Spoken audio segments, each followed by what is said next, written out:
And that's just for people that work for NVIDIA.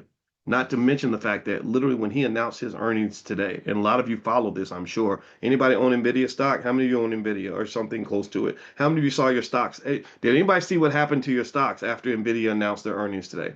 Did anybody check your portfolio today? How many of y'all made some bread today? Anybody? I hope you'll say, oh, I hope that a lot of you say yes.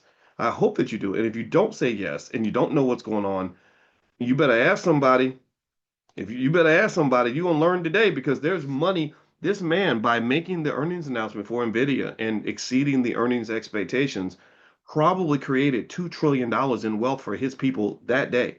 And you know what? I'm his people too, because my family owns about $150,000 worth of NVIDIA stock. So when he announced his number, I said, "Hey, babe, guess what?" Right? And because our family wealth went up because we hitched our wagon to his. So what I'm saying to you is that there are people out here that are moving the world, and I think that we should raise kids to think that way. And it's a mindset. It's being trained to even believe that you have the ability to shape your world. When you are trained to be a victim from birth, when all they do is train you that being black just means you can't do nothing, you just a low man on the totem pole all the time. You always a day late and a dollar short. They always gonna be you always they tricked it did you they tricked it did you they always gonna trick you because they smarter than you. And that's not a confidence booster that you get with a leader. If you look at the history of Jensen starting NVIDIA, I'm not saying he didn't have some help. He had a lot of help. But this man sat down with a group of his friends and 30 years ago and said, "Let's start a computer company." And I mean, they didn't know what the hell they were doing. He was like, I didn't take any business classes and stuff. I didn't know exactly what to do, but I figured it out.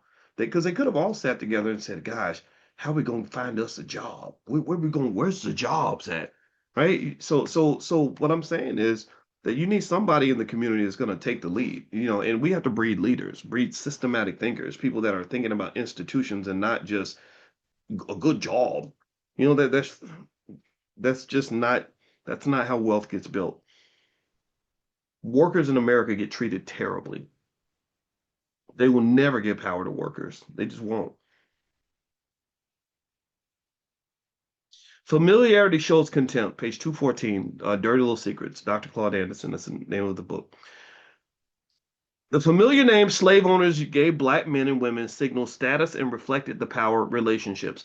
Black men with the inner domestic circle of a white family were often called boys until they became senior citizens. Then they were called pappy or uncle. Black females were called girls until they were up in age, and then they were called auntie. We still call them auntie to this day. If the black female was young and attractive, she was called a Jezebel to indicate that she was sexually loose and disruptive to white men and women's relationships. Mammy was a popular familiar name for a black woman that emerged in the mid 1800s. It was the name for older women who took care of and raised white children. As subtle as it might be, the term mammy stripped a black woman of her dignity, her normal sexuality, her own family responsibilities, and made her a nurturing, caring female authority dedicated to white society. Mammies usually had a degree of authority in the white household. They ranked next in line to the white wife or mistress. A black auntie ranked lower than a mammy based upon who she worked for and the skin color of the children that she was raising. Mammies raised white children, aunties raised black children. Who knew this? Isn't that interesting, right? Auntie, like her male counterparts, uncle and pappy, carry practically no authority in white households. So the auntie, the uncle, and the pappy had no authority